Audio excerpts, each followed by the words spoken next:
एक साधु देश भ्रमण के लिए पैदल निकला हुआ था। एक बार रात हो जाने पर वो किसी गांव में आनंद नाम के व्यक्ति के दरवाजे पर रुका। आनंद ने साधु की खूब सेवा की। दूसरे दिन आनंद ने बहुत सारे उपहार देकर साधु को विदा किया। साधु ने आनंद के लिए प्रार्थना की, भगवान करे तू दिनों दिन बढ़ता ही रहे। साधु की बात सुनकर आनंद हंस पड़ा और बोला, अरे महात्मा जी, जो है ये भी नहीं रहने वाला। साधु आनंद की ओर देखता रह गया और वहां से चला गया। 2 वर्ष बाद साधु फिर आनंद के घर आया और देखा कि सारा वैभव समाप्त हो गया है। पता चला कि आनंद अब बगल के गांव में एक जमींदार के यहाँ नौकरी करता है। साधु आनंद से मिलने गया। आनंद ने अभाव में भी साधु का स्वागत किया। झोपड़ी में फटी चटाई पर बिठाया, खाने के लिए सूखी रोटी दी। दूसरे दिन जाते समय साधु की आंखों में आंसू थे। साधु कहने लगा, हे भगवान, ये तूने क्या किया? आनंद पुनः हंस पड़ा और बोला, महाराज, आप क्यों दुखी हो रहे हैं? महापुरुषों ने कहा है कि भगवान इंसान को जिस हाल में रखे, इंसान को उसका धन्यवाद करके खुश रहना चाहिए। समय सदा बदलता रहता है और सुनो, ये भी नहीं रहने वाला। साधु मन ही मन सोचने लगा, मैं तो केवल भेष से साधु हूं, सच्चा साधु तो तू ही है आनंद।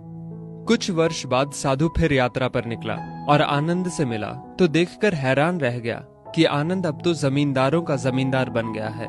मालूम हुआ कि जिस जमींदार के यहाँ आनंद नौकरी करता था वो संतान विहीन था। मरते समय वो अपनी सारी जायदाद आनंद को दे गया। साधु ने आनंद से कहा, अच्छा हुआ वो जमाना गुजर गया, भगवान करे अब तू ऐसा ही बना रहे।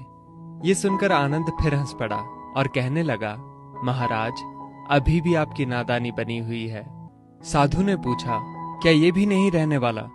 आनंद ने उत्तर दिया, हाँ, या तो ये चला जाएगा या फिर इसको अपना मानने वाला ही चला जाएगा। कुछ भी रहने वाला नहीं है, और अगर शाश्वत कुछ है तो वो है परमात्मा, और उस परमात्मा की अंश आत्मा।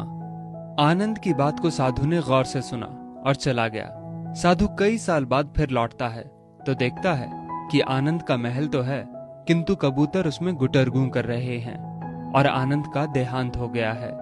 बेटियां अपने अपने घर चली गईं, बूढ़ी पत्नी कोने में पड़ी है। साधु कहता है, अरे इंसान, तू किस बात का अभिमान करता है? क्यों इतराता है? यहाँ कुछ भी टिकने वाला नहीं है। दुख या सुख कुछ भी सदा नहीं रहता। तू सोचता है पड़ोसी मुसीबत में है और मैं मौज में हूं, लेकिन सुन, ना मौज रहेगी और ना ही मुसीबत। सच्चे इंसान वे हैं जो हर हाल में खुश रहते हैं। मिल गया माल तो उस माल में खुश रहते हैं, और हो गए बेहाल तो उस हाल में खुश रहते हैं। साधु कहने लगा, धन्य है आनंद तेरा सत्संग, और धन्य है तुम्हारे सतगुरु। मैं तो झूठा साधु हूं, असली फकीरी तो तेरी जिंदगी है। अब मैं तेरी तस्वीर देखना चाहता हूं, कुछ फूल चढ़ाकर दुआ तो मांग लूं। साधु दूसरे कमरे में जाता है तो देखता है कि आनंद